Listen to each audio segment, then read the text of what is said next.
नमस्कार, स्वागत आहे तुमचे आमच्या चॅनेलमध्ये। आवाज महामुंबईचा, शोध बातमीचा, कौल मनाचा। चला तर मग आमचे चॅनेल शेअर करा, लाईक करा आणि सबस्क्राईब करा। धन्यवाद। उरणकरांना विविध आजारांनी ग्रासले, हृदयविकाराच्या झटक्याने अनेकांचा मृत्यू।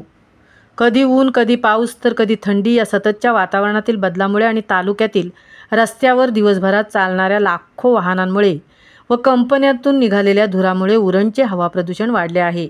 त्यामुळे उरणमध्ये ताप, सर्दी, खोकला या संसर्गजन्य रोगांमध्ये वाढ होऊ लागली आहे। तसेच हृदयासंबंधीचे आजार बळावले असून वेळेवर उपचार न मिळाल्याने अनेक रुग्ण दगावत आहेत। एकंदरीत शासकीय तसेच खाजगी रुग्णालयांचा आधार घेऊन नागरिक आपल्या विविध आजारांवर उपचार करीत असून रुग्णालये हाऊसफुल झाली आहेत। वातावरणात सततचा बदल होऊ लागला आहे। वातावरण प्रदूषणयुक्त होऊ लागले आहे। तसेच कधी कडक ऊन, कधी ढगाळ वातावरण, कधी पाऊस तर कधी थंडी।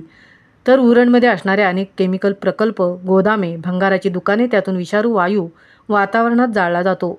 तसेच तालुक्यात अनेक विकासकामे सुरू आहेत, त्यातून निघालेली धूळ, तसेच दिवसभरात लाखो अवजड वाहनांची वर्दळ, त्यातून निघणारा धूर, विषारी वायू या सर्व बाबींमुळे उरणचे वातावरण प्रदूषित झाले आहे। या बदलत्या प्रदूषणामुळे तालुक्यातील नागरिकांना श्वसनाच्या आजारामध्ये वाढ होऊ लागली आहे। तसेच सर्दी, खोकला, घसा, ताप अशा अनेक आजारांनी पुन्हा एकदा डोके वर काढले आहे। त्यामुळे उरणकरी आजारांनी हैराण झाले आहेत। ग्रामीण रुग्णालये, प्राथमिक आरोग्य केंद्र तसेच खाजगी रुग्णालयात रुग्णांची संख्या वाढली आहे। उरणच्या इंदिरा गांधी ग्रामीण रुग्णालयात दिवसागणिक वेगवेगळ्या आजारांचे 250 ते 300 रुग्ण उपचार करत आहेत। त्यातील थोडे रुग्ण ॲडमिट होऊन उपचार घेत आहेत। तसेच कोपरोली येथील प्राथमिक आरोग्य केंद्रात जवळपास 100 ते 125 रुग्ण उपचार घेत आहेत। तसेच बहुतांशी रुग्ण हे आपल्या जवळच्या खाजगी रुग्णालयामध्ये उपचार घेत आहेत।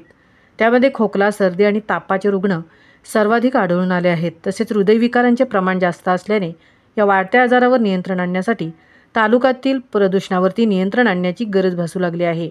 नाहीतर भविष्यात वाढत्या प्रदूषणामुळे हृदयविकारांचे प्रमाण मोठ्या संख्येने वाढून मृत्यूच्या प्रमाणात वाढ होईल, अशी भीती नागरिक व्यक्त करत आहेत।